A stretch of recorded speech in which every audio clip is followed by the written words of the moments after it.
সংগ্রামী সালাম গ্রহণ করবেন। আজ বাংলাদেশের জন্য একটি কালো অধ্যায়, হৃদয়স্পর্শী দিন।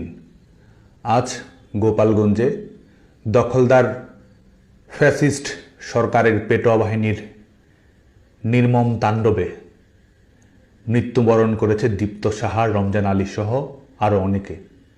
আহত হয়েছে শতাধিক। হাসপাতালে মৃত্যুর সঙ্গে পাঞ্জা লড়ছে অনেকে। এখনও সন্ত্রাসী বাহিনীর তাণ্ডবে প্রতিরোধ অব্যাহত রাখার চেষ্টা করে যাচ্ছে মুক্তিকামী মানুষ। আজ দখলদার সরকার এবং তাদের পেটোয়া বাহিনীর হাতে ছিল ট্যাঙ্ক, গোলাবারুদ। জনতার হাত ছিল খালি, বুকে ছিল বারুদ ভরা স্লোগান আর পিতার তর্জনীর অদম্য প্রতিবাদের আকাঙ্ক্ষা।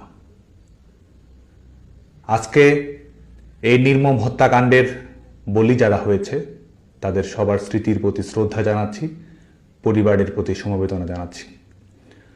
প্রিয় তরুণ প্রজন্ম, আপনারা জানেন যে বিগত কয়েকদিন ধরেই গোপালগঞ্জে একটি কিংস পার্টির সফরকে কেন্দ্র করে পরিবেশ পরিস্থিতি উস্কানিমূলক, হিংসাত্মক করার অপচেষ্টা করে গেছে এই দখলদার সরকারের পেটোয়া বাহিনীর গোষ্ঠীটি।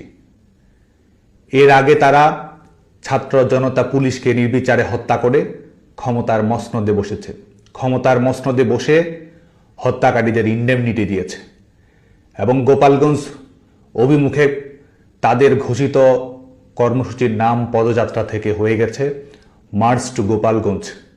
তারা সদম্ভে ঘোষণা করেছে জাতির পিতা বঙ্গবন্ধু শেখ মুজিবুর রহমানের সমাধিসৌধ দুমড়ে মুচড়ে দেওয়ার।